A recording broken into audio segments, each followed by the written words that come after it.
Je vois beaucoup de choses à venir avec l'intelligence artificielle. Il n'y a pas de limite vraiment à ce qu'on peut faire. L'efficacité énergétique a été un mouvement important dans la gestion d'immeubles, mais je pense que la prévention, la détection, la protection, que ce soit en équipement ou en vie, fait partie d'un quotidien aujourd'hui de plus en plus important à être à l'écoute, je présume, en tout cas.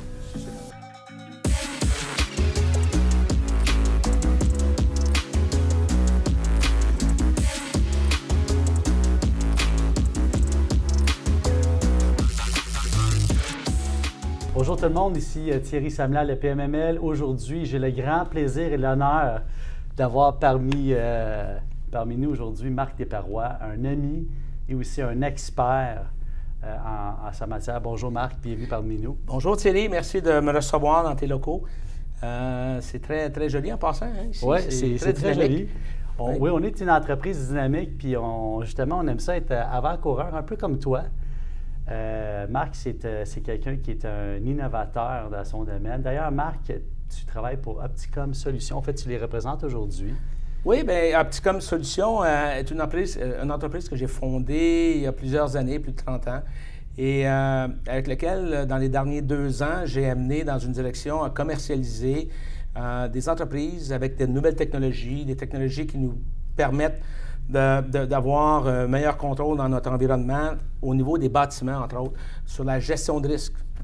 Donc, comment on peut venir aider les gestionnaires d'immeubles à mieux comprendre les événements qui peuvent arriver dans leur édifice, donc être en amont, bien entendu.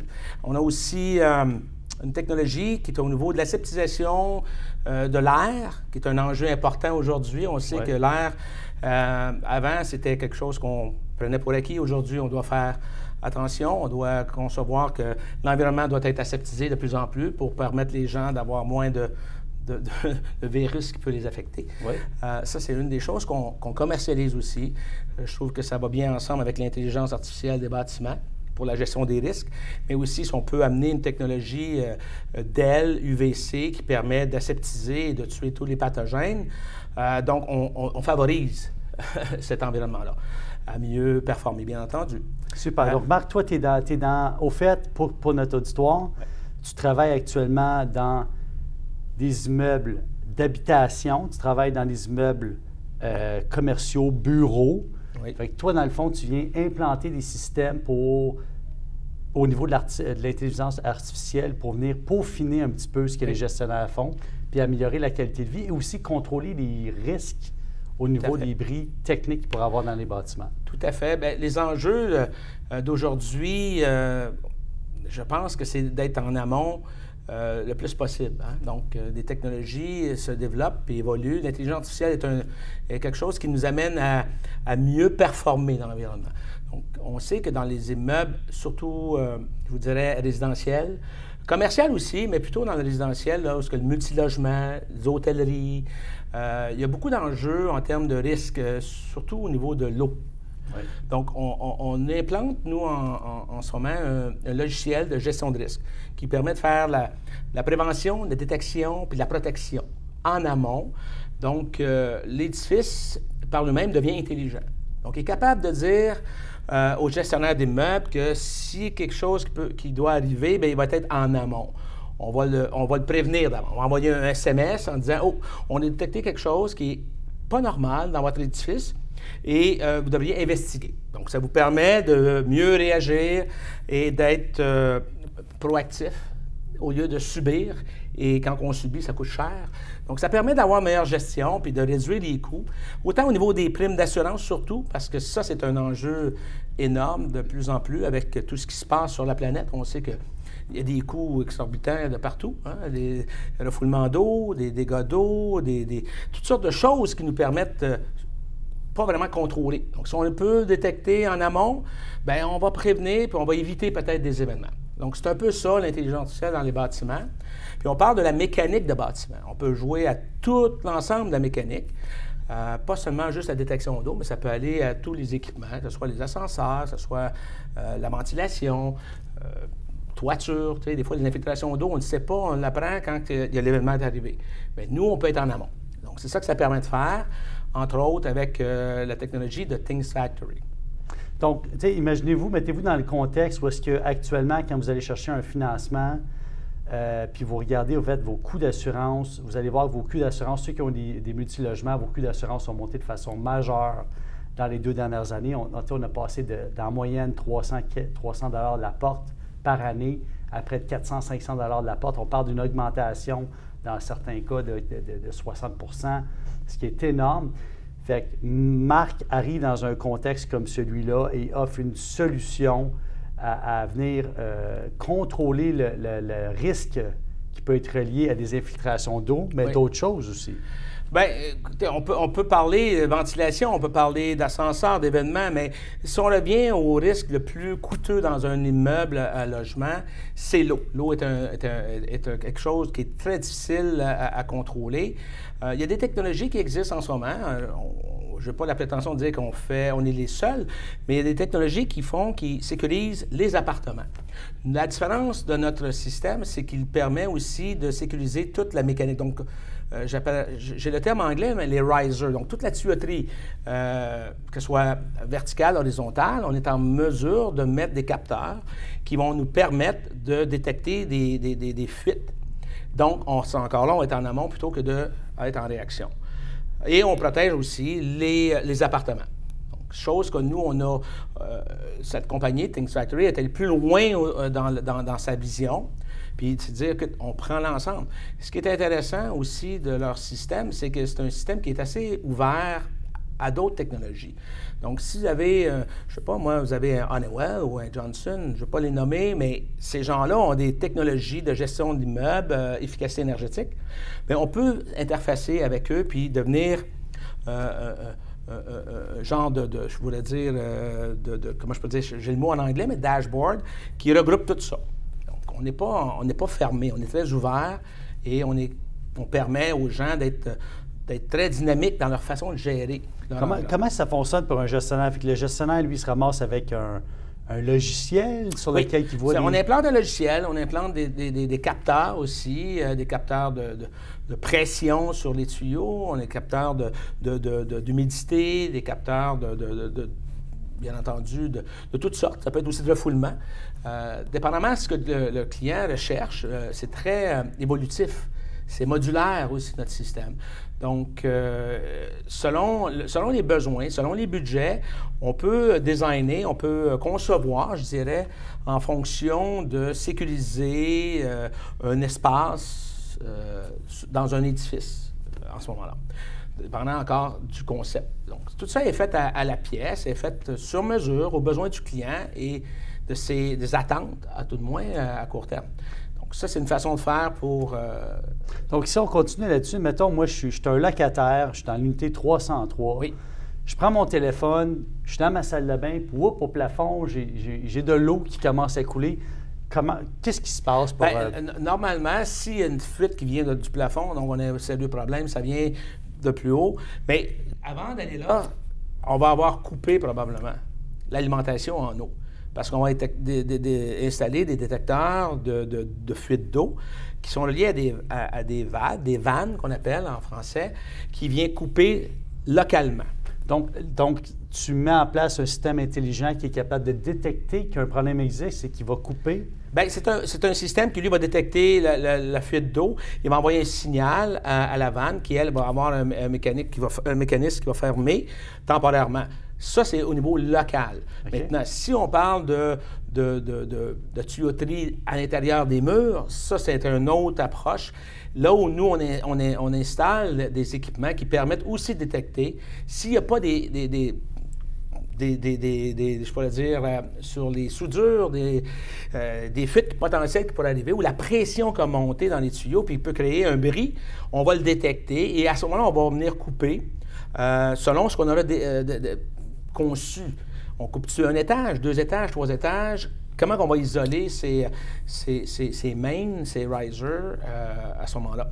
Et donc, on vient d'augmenter la sécurité. Pas juste dans l'appartement, parce que l'appartement, c'est bien, mais il reste que le restant, la mécanique, c'était un enjeu important. Donc, c'est sûr que c'est mieux de le concevoir au départ, si c'est possible, mais il est possible aussi de faire une conversion, on appelle, un rétrofit, une mise à niveau. C'est sûr que ça demande des budgets différents parce qu'il faut ouvrir des murs, il faut aller installer des vannes motorisées, il faut installer l'équipement de contrôle à travers tout ça, mais c'est faisable, c'est pas un problème. Donc, si on veut se mettre à niveau ou à tout le moins éviter, parce qu'on s'entend que les primes augmentent, les déductibles augmentent et les événements sont de plus en plus grands, de plus en plus présents. Donc, si on veut améliorer, avoir une meilleure gestion comme gestionnaire d'immeubles, bien, je pense qu'il faut qu'on ait cette approche à tout le moins, de dire, écoute, ça existe, puis on peut le faire. Puis on peut avoir un contrôle sur l'événement. À quel moment, c'est quel le meilleur moment pour implémenter un système comme ça? C'est sûr que c'est au début de la construction, hein, s'asseoir avec les ingénieurs pour pouvoir concevoir avec eux là où les meilleurs endroits pour installer les vannes motorisées qui vont faire que vont venir couper l'alimentation en eau selon l'événement. Donc ça, c'est sûr que c'est le mieux. Mais c'est pas limité à juste les nouveaux constructeurs, c'est les nouvelles constructions, je veux dire. C'est aussi accessible à tout immeuble qui est existant, qui peut avoir des problèmes de dégâts d'eau, bien entendu. Est-ce que tu peux nous donner un exemple actuellement de ce qui était en train de... Je sais que tu es en train de travailler sur plusieurs tours à Montréal. Oui. Il y en a qui sont confidentiels, mais qu'on ne peut pas nécessairement divulguer les adresses pour l'instant. Mais est-ce que tu peux nous parler, peux-tu nous faire un petit spécial aujourd'hui puis nous parler d'un projet en particulier que les gens connaissent, puis nous expliquer un peu ce que tu vas installer là-dedans? Donc, le 11 Atwater est un immeuble que nous sommes en ce moment en train de déployer cette technologie, le logiciel, les vannes. Nous sommes à l'étape maintenant de la finition, où on va installer les capteurs aussi dans les unités de condos. Et donc, ça va nous permettre d'avoir justement un environnement qui va être complètement sécurisé, à tout le moins pour tout ce qui est tuyauterie. Il y a aussi des discussions avec d'autres promoteurs qu'on est en train de présenter notre technologie. Beaucoup d'intérêt, beaucoup nous disent qu'on est très différent de ce qui existe dans le marché en ce moment parce qu'on va plus loin que juste l'unité locative. On va chercher tout le côté mécanique, le côté tuyauterie du bâtiment. Aussi, on vient de développer une nouvelle, pas une nouvelle, mais un kit de départ, qu'on appelle, pour protéger en construction. Parce que souvent, en construction, il y a des éléments qui arrivent aussi au niveau d'infiltration d'eau ou de bris d'eau.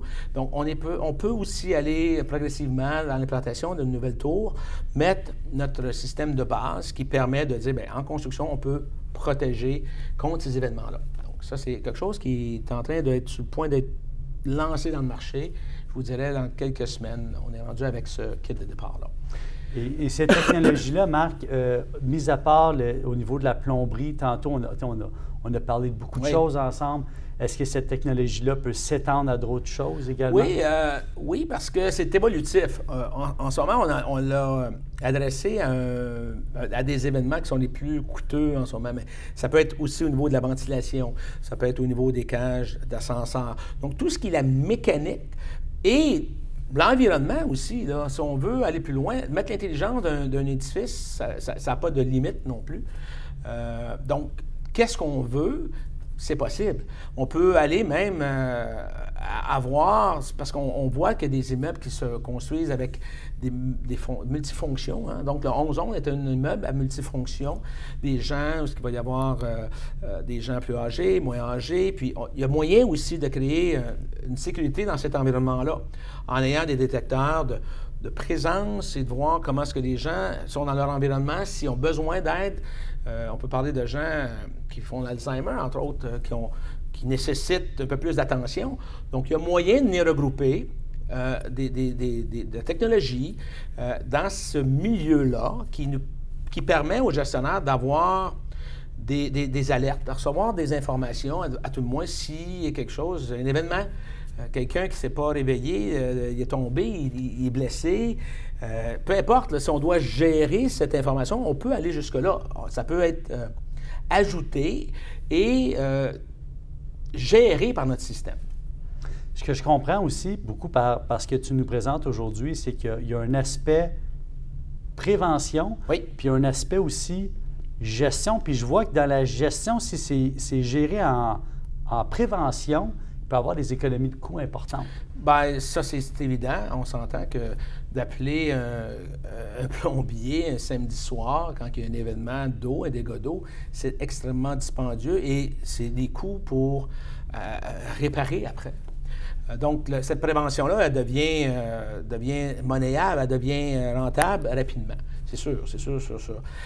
Maintenant, au-delà de l'humain, je pense que ça, c'est des choses qui est à venir, des choses qui vont devenir de plus en plus, avec une population vieillissante, on s'entend que l'évocation des immeubles vont être plus à l'écoute. Hein? Comment on peut sécuriser cet environnement-là, comment on peut créer un mieux-être, à tout de moins, je pense. Ça, c'est mon opinion.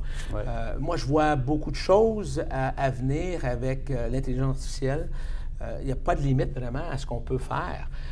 L'efficacité énergétique a été un mouvement important dans la gestion d'immeubles, mais je pense que la prévention, la détection, la protection, que ce soit en équipement ou en vie, fait partie d'un quotidien aujourd'hui de plus en plus important à être à l'écoute, je présume, en tout cas. C'est mon opinion à moi. Donc, c'est pour ça que quand j'ai vu le président de Things Factory amener sa vision, sa philosophie, sa façon de voir venir protéger ce qui n'était pas fait avant, parce que c'est encore assez récent, cette façon de faire. Donc, ça m'a parlé, ça m'a interpellé. Moi, je viens d'un milieu d'efficacité énergétique il y a 30 ans. J'étais un peu en avant de mon temps. J'ai tout le temps été quelqu'un qui aimait d'être dans l'évolution, à amener des nouvelles choses pour mieux gérer, pour mieux prendre soin des gens. Donc, le côté social est important.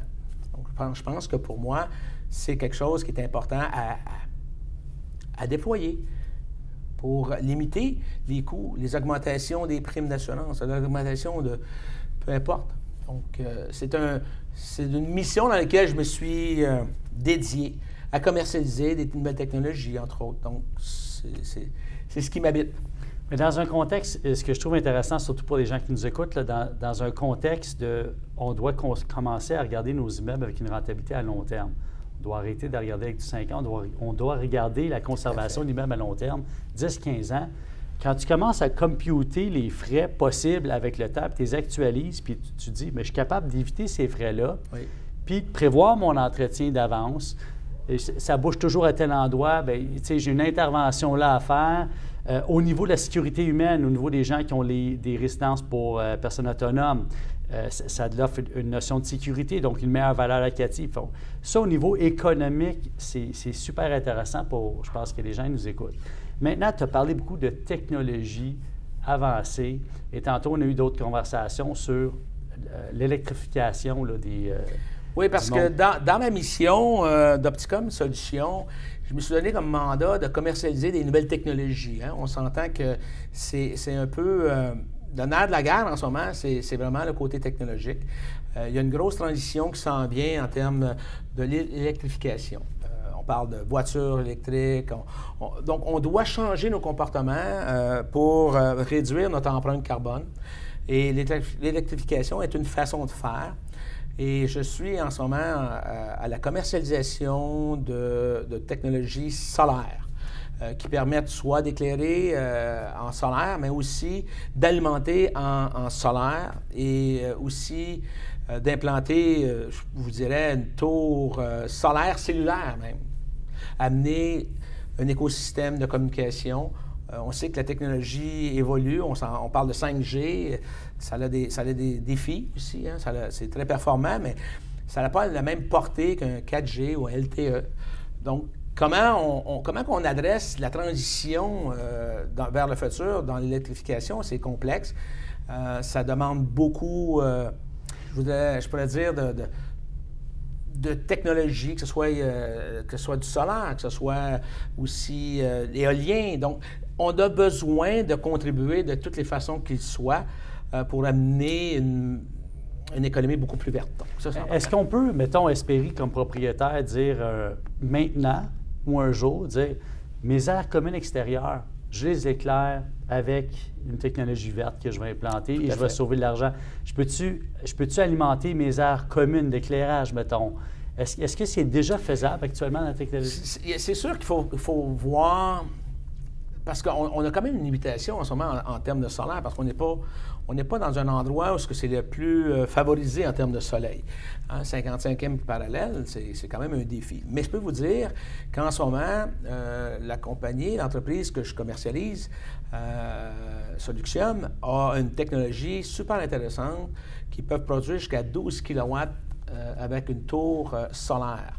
Donc, ils ont aussi développé le côté cellulaire, donc connectivité.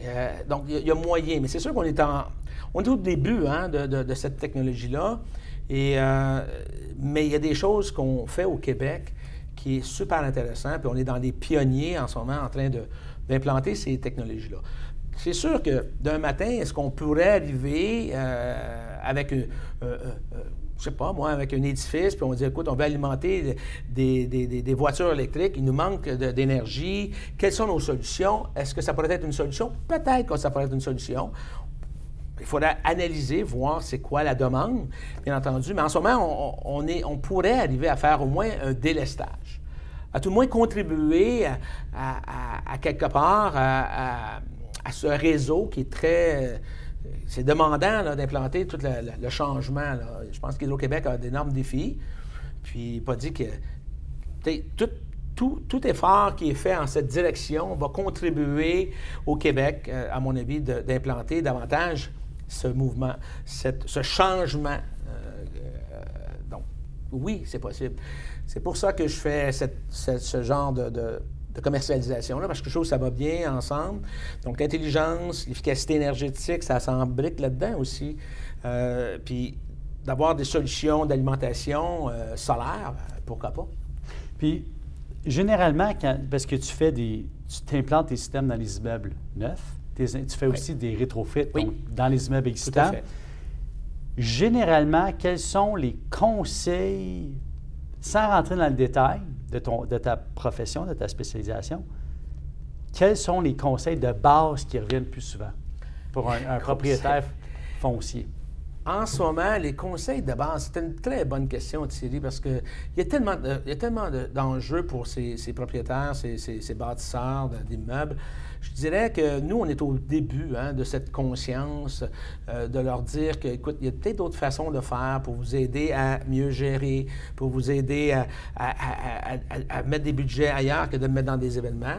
Puis de dire, écoutez, je pense que ça demande beaucoup d'analyse dans la conceptualisation, puis d'être à l'affût que ça existe. Ça, c'est déjà une chose de plus importante, je pense, c'est d'être au courant qu'il y a peut-être quelque chose qui est potentiellement local, en plus, qui pourrait nous aider à mieux performer. C'est difficile parce que la question elle a plusieurs sens, dans le sens que la recette n'est pas encore écrite. Oui. Est-ce que la technologie est disponible? Elle commence à être disponible. Elle est déjà de chez nous. Entre autres, les compagnies que je représente sont des compagnies québécoises et une américaine. Okay? Donc, c'est là que je suis. C'est là que je suis. Puis, écoute, j'espère que les gens vont vouloir s'intéresser, à tout le moins de comprendre, parce que je constate que l'information, c'est la base pour prendre des bonnes décisions. Hein? Donc, à nous de s'informer qu'est-ce qui est existant, qu'est-ce qui s'en vient, qu'est-ce qui existe. Puis ça va vite des fois, puis on n'est pas tous au courant de ce qui se passe, mais moi, c'est mon rôle. Quand je regarde les gens qui t'ont donné des mandats, qui sont en train de te donner des mandats, dont certains immeubles qui sont vraiment au centre-ville de Montréal, de grande ampleur, des gens qui sont dans le métier depuis longtemps, qui sont conseillés par des gens depuis longtemps, eux, ils voient l'avantage. Et ce que je comprends aussi par notre conversation précédente, c'est qu'il y a peut-être une déconnexion entre le moment où on met un immeuble au monde, on le bâtit, et là, ça, c'est une entité qui le bâtit, puis après ça, il y a l'utilisateur après. Oui, je pense que tu as raison, l'utilisateur... Il faut avoir une vision à moyen long terme dans cette gestion, parce qu'un immeuble, ça vieillit. Il y a des événements qui vont arriver. Comment qu'on peut être en amont de ces événements-là sans avoir des impacts sur les gens? Parce que l'événement arrive, elle a un impact après ça sur le long terme. Quand tu parles d'événement, tu parles, mettons, un incident dans une immeuble. Un incident, oui, un événement dans un immeuble, puis là, ça a des coûts, ça a des conséquences sur la qualité de vie, ça a des conséquences sur tout le monde. Ouais. Mais en ce moment, les gens, je pense, qu'ils sont à l'écoute de plus en plus de voir. Je pense que les gens réalisent davantage qu'il faut faire de quoi pour être meilleur gestionnaire, pour pouvoir offrir un environnement qui est tout le temps plus abordable aussi.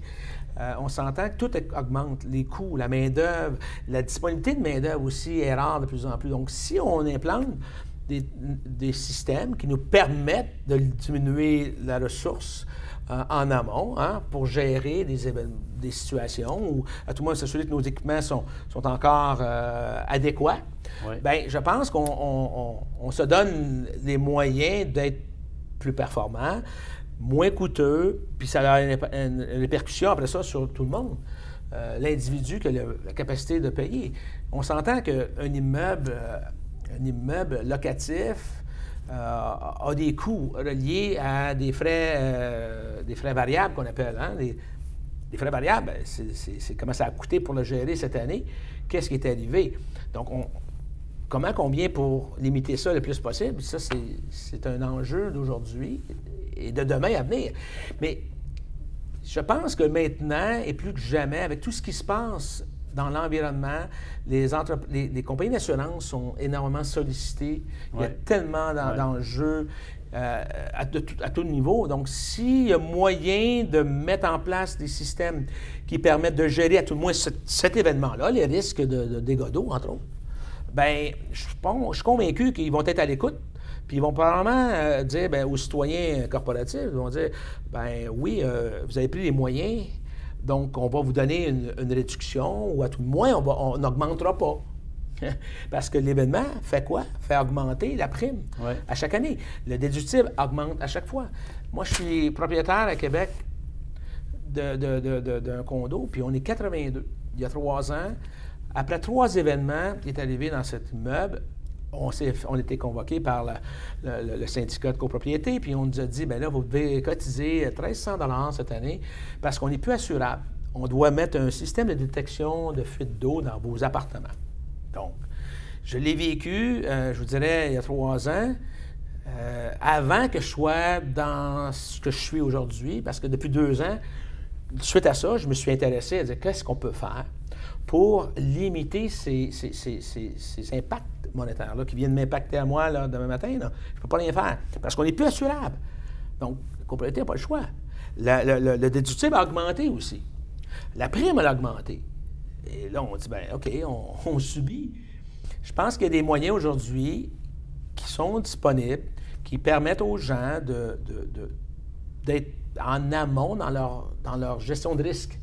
Est-ce que ça se ferait, parce que là, je pense notamment à certains immeubles majeurs, là, mettons, de 40 étages et plus à Montréal, qui ont été majoritairement construits dans les années 50-60. Oui. Ces gens-là, s'ils veulent remplacer leur système de distribution de plomberie puis en alimentation ou en évacuation, ça peut coûter extrêmement cher. Est-ce que ça vaut la peine de mettre un système de détection à la place de faire un rétrofit immédiat? Bien, c'est sûr que moi, je vous dis, d'un matin, si tu dois faire un minimum, tu devrais considérer la détection à tout le moins dans les appartements. Donc ça, on s'entend, là, de tank à eau chaude, de laveuse sécheuse dans ce secteur-là, toilettes, la vaisselle. C'est des endroits où les risques de fuite d'eau sont les plus grands. Mais on discute avec un gestionnaire d'immeuble qui est en train de faire une mise à niveau en même temps de rénovation. Il est en train de penser à dire, OK, moi, je veux, parce que je gère, donc il est impacté, lui, quotidiennement de ses dépenses. Ouais. On discute avec lui en ce moment depuis un petit bout de temps. On est sur le point de probablement finaliser. Et ça va être probablement le premier rétrofit, première mise à niveau, j'appellerais, qui va nous demander d'ouvrir des murs, d'installer des vannes, de mettre de l'intelligence un peu dans son immeuble pour pouvoir avoir cette efficacité-là en termes de détection. il est dans ce mouvement-là de rénovation, donc c'est bien, parce qu'il y a des investissements qui se font en même temps. Ouais. Mais c'est sûr que quelqu'un dirait, moi, là, je suis pris d'un matin, je suis plus assurable. Je suis obligé de faire de quoi? Oui, il y a un minimum, mais il y a aussi, on peut aller vers le maximum. Le maximum, c'est ce qu'on nous propose. Mais on peut aussi faire le minimum aussi, parce qu'on peut faire ça. Puis ça pourrait être un ramp-up, ça peut être une façon évolutive d'atteindre l'objectif, peut-être aussi. Je pourrais dire que tout est possible, dépendamment des désirs des gestionnaires, des meubles, qu'est-ce qu'ils veulent atteindre avec ça. Parce que notre système, le fait qu'il est modulaire, bien, on peut venir chercher d'autres équipements à l'intérieur qui sont peut-être certains peut-être pas désuets, mais qui ont peut-être besoin d'entretien. Et encore là, je reviens à dire que la main-d'œuvre est un enjeu important. Donc, si on doit engager quelqu'un pour faire le tour de nos équipements, valider le bon fonctionnement, bien, ça a un coût. Et si on décide d'investir pour mettre des détecteurs qui vont nous permettre de nous avertir avant que les prix arrivent, bien, j'ose espérer qu'il y aura des économies à quelque part. Ouais. Tantôt, on discutait, j'ai été surpris de voir, parce que moi, ce qui m'intéresse vraiment, c'est de voir sans rentrer dans le détail du coût de logement, mais c'est de comprendre le coût par logement puis comprendre le coût par pied carré pour le traduire en termes de j'ai un coût versus un revenu, puis je suis capable de balancer les deux puis toujours faire un profit. J'ai été très surpris de voir le faible prix, le faible coût d'installation de ça. Puis je me dis que finalement, bien, à travers tout ça, il y a un certain coût par unité. Oui. Mais tantôt, on disait qu'on pouvait peut-être mettre moins de systèmes puis toujours avoir une protection adéquate pour l'immeuble. Bien, c'est toujours dans la façon dont on va analyser, comment on va gérer notre design, la conception au niveau de comment on va couper l'alimentation en eau. Okay? On peut le faire par chaque tuyauterie. On peut le faire en micro. On peut le faire aussi avec une analyse beaucoup plus, je vous dirais, rentable aussi, en disant, OK, est-ce que ça fait de quoi si on coupe 3 étages dans un segment où on a 16 appartements? Bien, si on dit non, parce que c'est pas une question de vie ou de mort, mais on va avoir l'information où est-ce que ça devient, puis qu'on vient sécuriser un périmètre qui représente peut-être 16 appartements, 12 appartements, 8 appartements, ça n'a pas le même coût que faire par appartement, bien entendu. Ça peut varier, là. En ce moment, on a un peu... on a fait beaucoup de scénarios. Puis en ce moment, ce qu'on semble dire, c'est que ça varie, je vous dirais, en bas de 1 000 puis un peu plus, tout près de 1 200 si on veut aller un peu plus détaillé, si on veut. On parle par logement. Par logement. En gros, là, ça gros. Pourrait être un chiffre qui n'est pas très loin de la vérité. Avec un minimum de combien de logements à peu près? Bien, c'est sûr que pour offsetter le logiciel, moi, je pense que ça nous prend, d'après moi, entre 150 et 200 logements, on peut... Ouais. C'est sûr qu'on n'est pas, nous, on est vraiment dans le commercial. Ouais. On n'est pas tellement dans le résidentiel où on a 6 appartements ou un triplex, des choses comme ça. Parce que notre logiciel, quand même, est assez exotif. Il y a beaucoup de comment je pourrais dire, de potentiel gestion dans l'ensemble de cette... Mécanique. Bien, c'est ça. Donc, notre logiciel, il est développé pour prendre large. On est vraiment concentré dans le commercial, je vous dirais, et non moins le résidentiel léger. Ça. Fait que quelqu'un, mettons, là, qui a un maximum de systèmes dans son environnement, là, je pars un immeuble d'ampleur, puis j'ai le logiciel, là-dedans, je peux gérer exactement quel élément mécanique? La tuyauterie, la ventilation. La ventilation, les ascenseurs. Ça peut aller jusqu'à la détection si, mettons, je sais pas, une porte de garage qui est ouverte dans l'hiver, il y a un changement de température, bien, ça va envoyer un message. Ça va dire, hey, c'est pas normal, parce que l'algorithme, lui, il a pris, mettons, à travers l'empreinte de cet immeuble-là, bien, il a pris le footprint, je dirais, puis, OK, ça, c'est la normalité. Bien, lorsqu'on sort de cette normalité-là, lui, il va gérer, il va dire, oh, il y a quelque chose qui n'est pas normal. Il va envoyer un message, il va dire, à telle place, à tel environnement, il y a quelque chose. La température a changé. C'est une fenêtre qui était ouverte, qui est restée ouverte, qui a été brisée. Donc, ça va aider au niveau de l'efficacité énergétique. Ça va envoyer un message. On vient de dérégler ce qu'on a défini comme normalité dans l'édifice. C'est ça l'intelligence artificielle. C'est ça que ça permet. En place d'envoyer un humain, le logiciel nous le dit. Lui, il va nous dire, écoute, il y a quelque chose qui n'est pas normal à tel endroit parce que tout d'un coup, la température. Donc, c'est une fenêtre qui a été brisée, tu sais, n'importe quoi, une porte qui a été restée ouverte, de garage qui est venue pour fermer, puis il y a quelque chose qui la bloque. Donc, avant que quelqu'un le sache, il va falloir que ça prenne du temps. Tandis que nous, si c'est calibré, bien, on va pouvoir définir, parce que là, la température va changer dans ce secteur-là. On va dire, hey, c'est pas normal, parce que c'est 20 degrés. Maintenant, on descend à 19 degrés, 18 degrés. Boum, on envoie un SMS, on dit au gestionnaire, bien, tu devrais peut-être aller investiguer. Il y a quelque chose qui n'est pas normal. Fait que si toi, tu sais que tu as laissé ta porte ouverte à telle heure de l'après-midi, à 3 heures du matin, tu l'as laissée ouverte parce que tu es en train de faire un déménagement, bien, tu vas être en mesure de dire, ah non, c'est pas grave, c'est moi qui est là, puis c'est correct. Mais au moins, tu vas être mis au courant qu'il y a quelque chose qui n'est pas normal. C'est surtout ça, là. Et au niveau des maisons de retraite puis des RPA, on parlait tantôt des incidents possibles. J'aimerais ça peut-être que tu parles des exemples d'incidents qui pourraient être couverts par le système. Bien, tu sais, je suis allé loin tantôt quand je t'expliquais ce qu'on peut faire avec l'intelligence et qu'est-ce qu'on peut regrouper. On peut regrouper l'humain dans cet univers, dans cet environnement-là, je pourrais dire. Tu sais, des gens qui sont à mobilité réduite, des gens qui ont des difficultés, on peut arriver avec des détecteurs, des équipements qui pourraient être reliés à notre système. Parce que notre système est ouvert.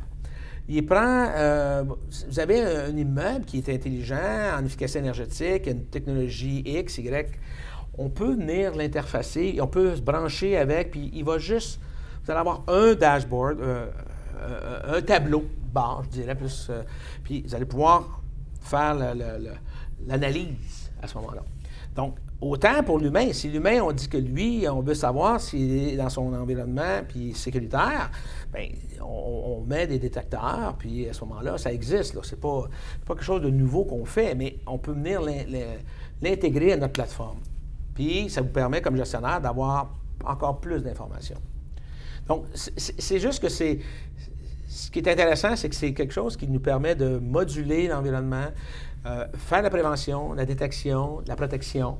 C'est ça l'objectif.